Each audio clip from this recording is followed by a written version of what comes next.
नमस्कार दोस्तों, आज के इस वीडियो में हम ब्रेकआउट प्रोटेक्शन थ्योरी के बारे में जानेंगे, जो कि बहुत ही एक इम्पॉर्टेंट लर्निंग है, जिसके हिसाब से हम आज के मार्केट को कैसे ट्रेड कर सकते थे वो भी देखेंगे। और बड़े टाइम फ्रेम के ऊपर ब्रेकआउट प्रोटेक्शन एरिया आइडेंटिफाई करके कैसे हम इंट्राडे में ट्रेडिंग कर सकते हैं, उसका एक बहुत इंपॉर्टेंट पार्ट सर ने कल शॉर्ट सेशन में हमारे साथ शेयर किया था। उस रिकॉर्डिंग का एक बहुत ही इंपॉर्टेंट पार्ट आज हम आपके साथ शेयर करने वाले हैं इस वीडियो में, तो इस वीडियो को आखिर तक जरूर देखिएगा। तो चलिए रिकॉर्डिंग का वो पार्ट देख लेते हैं। तो अगर मैं प्लान करूंगा तो मार्केट कहाँ कहाँ जा सकता है, कौन सी वे प्राइस एक्शन के बेसिस पे इसको सपोर्ट करेगी।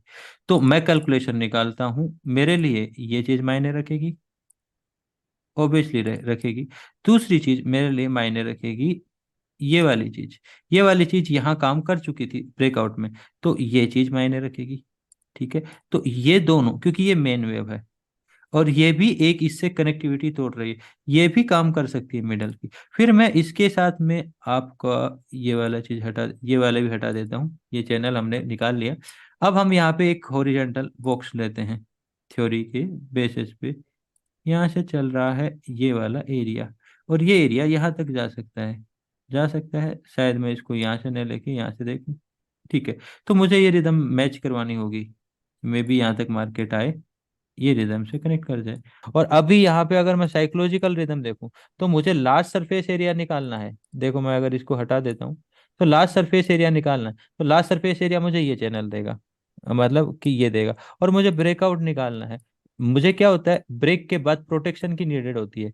अगर इस तरीके से ट्रेंड लाइन का ब्रेक हो रहा तो ये प्रोटेक्शन, और इस तरह से ये इस लेवल का ब्रेक हो रहा तो ये प्रोटेक्शन। तो मुझे दोनों दिशा में, फिर मैं उसको वेरीफाई कर रहा हूँ प्राइस एक्शन में बॉक्स थ्योरी से। तो जैसे ये बॉक्स आ रहा है, अब ये कहाँ तक होना चाहिए था, ये इसकी कनेक्टिविटी यहाँ आ रही है इसके बेसिस पे। तो मैं इसको यहाँ से मर्ज करके यहाँ से देखूंगा पिछली रिदम। तो ये पिछली रिदम थी इसकी, ये वाली। तो ये रिदम आ रही है, थोड़ा बहुत 19-20 है, तो मैं इसको सेट कर लेता हूँ और सेट करके वापस वहां लगा देता हूँ। तो लगभग मुझे एग्जैक्टली वो पॉइंट भी मिल जाता है जहां उसका अटैचमेंट आएगा।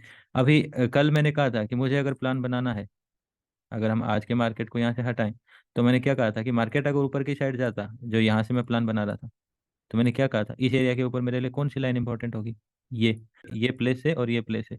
इन दोनों ही प्लेस से कौन सी लाइन निकल के आई थी, एक ये लाइन निकल के आई थी, एक ये लाइन निकल के। अब ये लाइन क्यों इंपॉर्टेंट है, क्योंकि मुझे ब्रेकआउट के बाद एक प्रोटेक्शन की जरूरत होती है। मुझे बीच में कोई किसी चीज से मतलब नहीं। ब्रेकआउट के बाद पोटेंशियल प्रोटेक्शन कौन दे सकता है, मैंने कहा ये भी एक संभावित क्षेत्र है, लेकिन मेरी पॉसिबिलिटी इस पे सेल करने की होगी। ज्यादा चांसेस हैं क्योंकि यहाँ ब्रेक कर रहा है, ब्रेक के बाद ये बेटर प्रोटेक्शन दे रहा है। अगर आप 30% निकालोगे उनमें भी हेल्प करेगी, कई सारी चीजों में हेल्प कर रहा है। तो फिर मैंने आपको मॉर्निंग में कल फुटप्रिंट मैंने बना ही दिया था लगभग आपको, कि हाँ अगर ऐसा होता इस एरिया में, ये जो चैनल था ये मॉर्निंग में लगा दिया था हमने, और ये वाला एरिया इसी के बेसिस पे निकाला था जो 30% भी है। ठीक है। ये एरिया के बाद मैंने क्या कहा था कि मान लो मार्केट बहुत ज्यादा गैप डाउन हुआ, नीचे जा भी सकता है, तो हम क्या करेंगे, हम करेंगे इसको मिडल से ट्राई, ये वाले एरिया से। और यहाँ पे कौन से चैनल की रीड हमारी थी, इस चैनल की, तो ये वाला फैसला लिया था। फिर हमने कहा था कि चलो इन लेवलों को मार्केट ब्रेक करता है तो प्रोटेक्शन कौन सा करेगा, ये वाला एरिया। इसी एरिया में थे, तो ये देखो ये चैनल भेजा था सेम, कल ही बताया हुआ था। इस जगह एक ये चैनल भी ऊपर की साइड बना बना के भेजा था ब्रेकआउट प्रोटेक्शन के वे में। और मार्केट यहीं ओपन हो रहा था, तो मेरे लिए लाइन इंपॉर्टेंट थी, मैंने ये लाइन भेज दी थी। उसी के बाद जस्ट मार्केट ओपन हुआ तो सेकंड इमेज मैंने ये भेजी थी, और नीचे की इमेज लगी हुई थी। फिर ये मार्केट नीचे आ रहा था तो मैंने ये येलो एरिया मार्क करके भेजा था। फिर ये न्यूट्रल की स्थिति में आया, फिबो के एरिया के आसपास था, मैंने दोबारा भेजा था कि मिडल का एरिया है, बदल करेगा, अब नई स्टोरी देखते हैं। तो इसके बेसिस पे ये अभी ये क्या हुआ, ये फुटप्रिंट है जो कल आपको बना के दिया। क्यों बना के दिया, कैसी स्थिति है, फ्री फ्लो के मिडल में है, कैसा बिहेव करना चाहिए, मार्केट पोज हो सकता है, नहीं अच्छा ट्रेवल किया हुआ है तो मार्केट पोज हो सकता है, कैसी स्थिति में पोज हो सकता है, मार्केट अभी भी एक तरीके से ही चल रहा है। अब देखो, ये वाला प्लेस गया, ये वाला प्लेस गया, ये वाला प्लेस गया, तो ये प्लेसेस क्या नहीं निकाले जा सकते हैं, ये भी निकाले जा सकते हैं, ये नीचे वाला प्लेस नहीं निकाल सकते, निकाल सकते हैं। जब ये वाला पोर्शन आया था, ये कैसा था, ये यहाँ पे डीएचडीएल को ब्रेक कर रहा था। और अगर हम यहाँ से भी चैनल बनाते हैं ना, अभी देखो ऑप्शन के चार्ट पे देखो, जैसे हम ये कॉल वाला चार्ट ले लेते हैं, इस चार्ट पे देखोगे तो ये थी एक वेव, वेव जिसके बाद में ये गया, तो मार्केट का ये लेवल और ये लेवल, एक तो ये लेवल हो गया और एक लेवल हो गया ये। ठीक है। यही हमारे पास अवेलेबल है, मिडल वाले पॉइंट को उठाते हैं, इस जगह पे लगा देते हैं, तो आपको वो लेवल निकल रहा है जो ऊपर जा रहा है।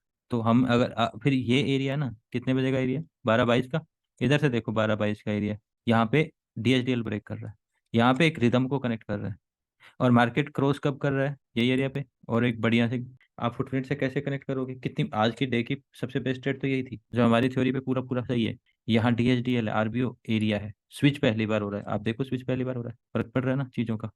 फुटप्रिंट बनाओ प्रॉपर। आप चलो इसमें हम प्राइस एक्शन के वे में देखते हैं, तो क्या देखते हैं प्राइस एक्शन के वे में, मार्केट कहाँ से चला है, इस वाले एरिया को ब्रेक करते हुए इस वाले एरिया को लेते हुए ये पहला स्विंग बना रहा है, इसी एरिया पे बैरियर कर रहा है, बैरियर कर रहा है ये एरिया का, ये 30% मार्केट अप्रोच किया इसी एरिया में, और 30% के बाद ये कैंडल से स्विच।